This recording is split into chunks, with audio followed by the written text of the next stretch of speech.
حضرت شاہ اسماعیل شہید رحمۃ اللہ علیہ، اللہ تعالیٰ ان کے درجات بلند فرمائے، وہ فرماتے ہیں کہ آپ نے دیکھا ہوگا کہ آج کل جب کسی بڑے عالم کی یا کسی بڑے شیخ کی، پیر کی تعریف کی جاتی ہے تو اس کے بڑے بڑے القاب استعمال ہوتے ہیں اس کے لیے. کسی کو محدث اعظم کہہ دیتے ہیں، کسی کو شیخ التفسیر کہہ دیتے ہیں، کسی کو شیخ الحدیث کہہ دیتے ہیں، کسی کو شیخ الاسلام کہہ دیتے ہیں، کسی کو علامہ کہہ دیتے ہیں، کسی کو طرح طرح کے القاب لوگوں کے ساتھ لگے ہوئے ہیں. امام کہہ دیتے ہیں لوگوں کو، امام ابو حنیفہ، امام شافعی، امام احمد ابن حنبل، علامہ حافظ ابن حجر، علامہ فلاں. ٹھیک ہے، لیکن صحابہ کے ساتھ کوئی نہیں کہتا. صحابہ کے ساتھ کسی نے آج تک یہ نہیں کہا کہ امام ابو بکر،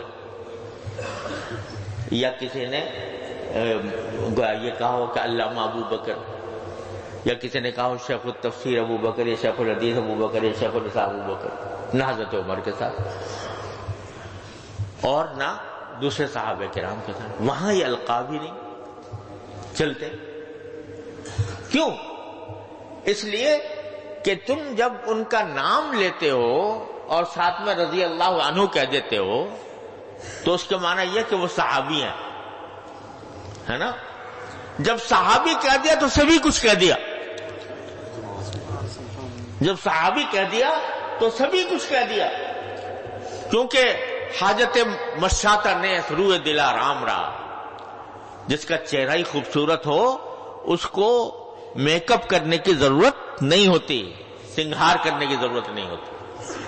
تو یہ حضرات صحابہ کرام رضی اللہ تعالی عنہم اجمعین، ان کا صرف یہ وصف کہ انہوں نے نبی کریم سرور دو عالم صلی اللہ علیہ وسلم کی صحبت اٹھائی، یہ وصف ہی اتنا بڑا ہے کہ اس کے اندر سارے محاسن جمع ہو گئے ہیں.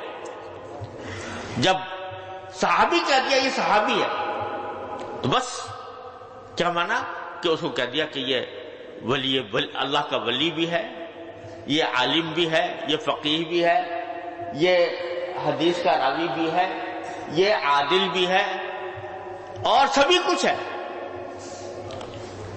حضرت معاویہ رضی اللہ تعالیٰ عنہ کے بارے میں حضرت عبداللہ بن عباس نے کو سے کسی نے کہا کہ حضرت معاویہ جو ہیں یہ وتر کی صرف ایک رکعت پڑھتے ہیں، وتر ایک رکعت پڑھتے ہیں.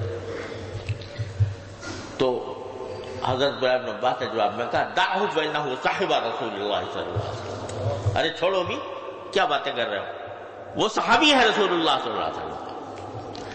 تو جو صحابی ہو گیا وہ ایسا ہو گیا کہ اس کے اندر سارے محاسن جمع ہو گئے، سارے کمالات جمع ہو گئے جو کسی انسان کے اندر. کہیں سے ہوئے؟ 13 سال کے مجاہدوں سے. 13 سال کے مجاہدے ان کے جو پہلے اسلام لائے تھے، اور جتنا بعد میں پھر جہادوں کے ذریعے مجاہدات ان کے ذریعے اللہ تعالیٰ نے ان کو کہاں سے کہاں پہنچا دیا کہ جیسا میں نے کہا تھا جو ان کو چھو کر بھی گزر گیا وہ سونا بن گیا، کندن بن کے